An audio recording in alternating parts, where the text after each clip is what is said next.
Pyongyang and Washington's officials are meeting again on Thursday. They will hold deeper discussions on returning the remains of U.S. soldiers who died in the northern side of the peninsula during the Korean War. Lee Ji-won sheds light on the process, including past instances of such repatriations. The first ever return of American troops killed in the north during the Korean War took place just a year after hostilities ceased in 1953.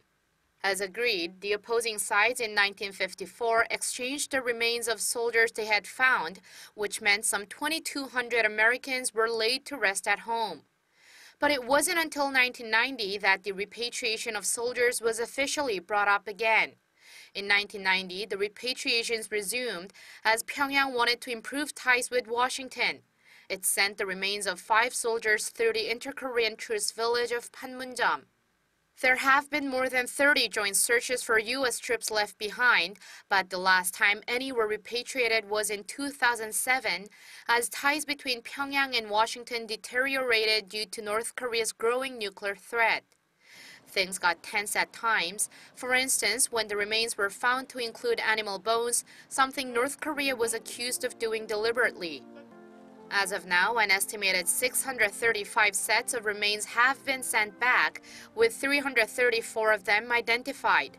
But this is only the tip of the iceberg, considering that America's Defense Department estimates the remains of some 5,300 U.S. service members to be still in North Korea, nearly half of them believed to be near the demilitarized zone that divides the two Koreas.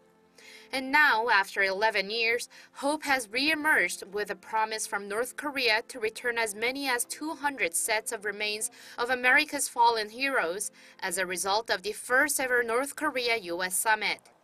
In late June, the U.S. sent 100 temporary wooden caskets to Panmunjom to hold the remains to be sent over, while separately, 158 metal coffins have been moved to the Osan Air Base in South Korea's Gyeonggi-do province, where the remains are to be transferred later on.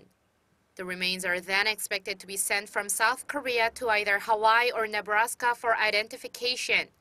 It's unclear whether the remains will be returned after the talks on Thursday, but U.S. Secretary of State Mike Pompeo has said that could be the first step to improving ties, so there's a great deal of anticipation that North Korea and the U.S. could be able to officially start implementing the joint statement signed in Singapore last month. Lee Ji-won, Arirang News.